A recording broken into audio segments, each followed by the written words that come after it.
నిన్న సాయంత్రం మా పిల్లలకి ఎండాకాలంలో అల్కగల్కగా వేసుకునే బట్టలు కొందామని వెమ్లవాడకు పోయినాం. ఫస్ట్ పోగానే మా ఫ్యామిలీ ఫ్రెండ్స్ వెమ్లవాడకి టెంపుల్ కి వస్తున్నాం. ఒక మంచి రూమ్ కావాలంటే హోటల్ లక్ష్మీ నిహారికకి వచ్చినాం.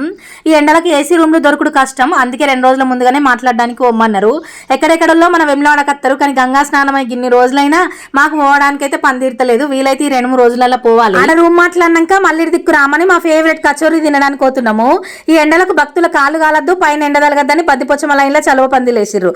అక్కడ నుంచి మళ్ళీ విశాల షాపింగ్ మాల్ కి వచ్చినాం. మా వెమ్లవాడలో చిన్నోళ్ళ నుండి ముసలోళ్ళ దాకా బట్టల కోసం వన్ స్టాప్ డెస్టినేషన్ మాకు విశాల షాపింగ్ మాలే.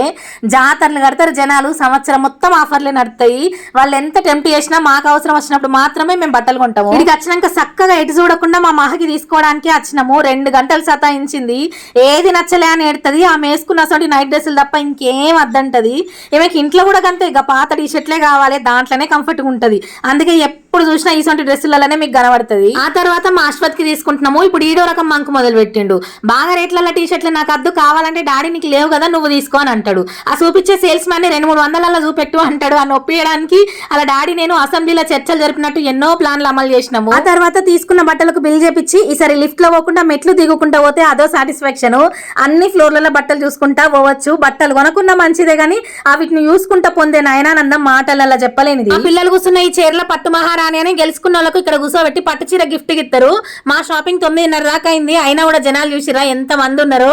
సరేగా ఆకలి అవుతుంది, ఇంటికి పోతున్నాము. మీరు కూడా ఓంగ ఒక లైక్ చేసి పోర్రి.